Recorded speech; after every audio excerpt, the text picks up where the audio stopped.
It's ready to be used for a YouTube horror video or voiceover. I'm a cave rescue diver.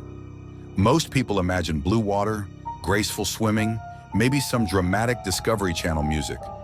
It's not like that.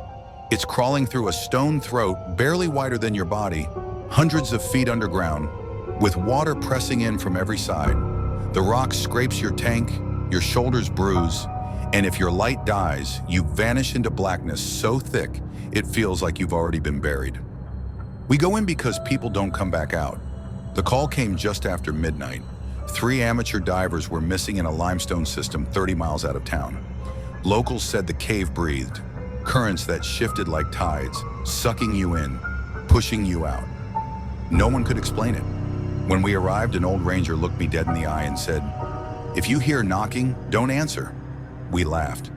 Then we heard the distress recording, static, gas, screams, and one clear voice, "Don't bring it back out with you."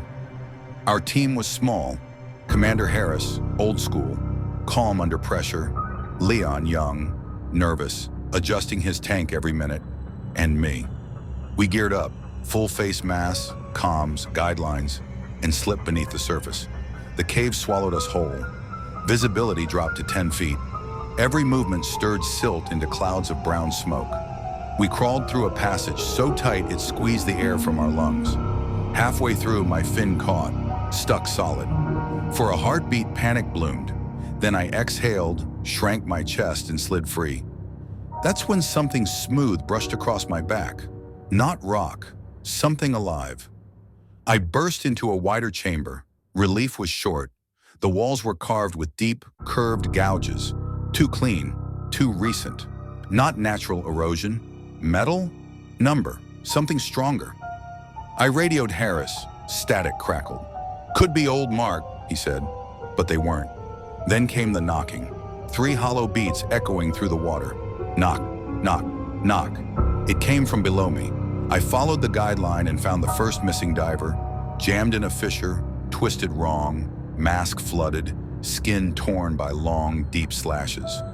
Not scratches, tears, like he'd been dragged backward into the rock itself. As I reached for him, something tugged hard on my fin. I spun, nothing but swirling silt. My light caught nothing alive. The passage climbed upward. I surfaced into a tiny air pocket, 4 feet across, air foul with rot.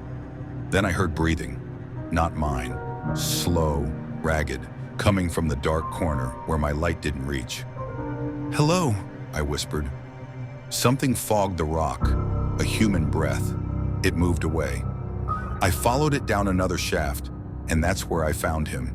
A man barely alive, wedged on a ledge, shivering, eyes wild. He rasped, "It followed us in."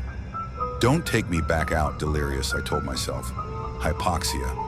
Still, I couldn't leave him. I fitted a spare mask on his face, tightened the straps, and pulled him into the water. He fought, tried to climb back to the ledge, but I dragged him forward along the line. Then something brushed my side again. Long, smooth, deliberate. The survivor convulsed in panic. Through the murk, I called, "Leon, Harris, report."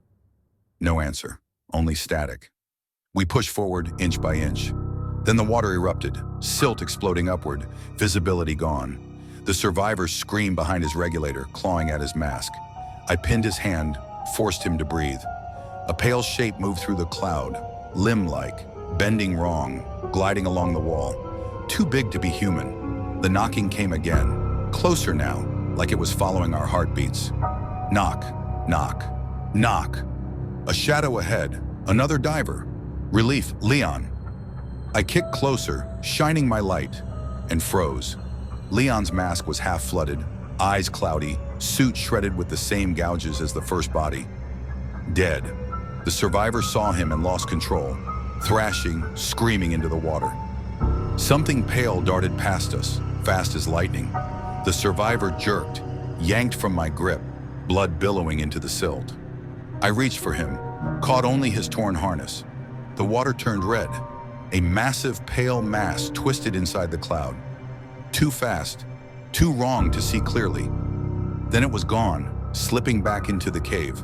I forced myself upward, slow to avoid the bends, dragging what was left of the survivor. Daylight shimmered above, thin and fragile. I surfaced, screaming into comms. Harris was gone. Leon was gone. Everyone else, dead or worse. They sealed the cave the next morning. Too dangerous, they said. Too unstable. No one talks about the knocking or the thing I saw in the blood-filled water. Harris's body was never found. Now, whenever I dive and see deep gouges in the rock or feel currents shift for no reason, I call it a lost cause.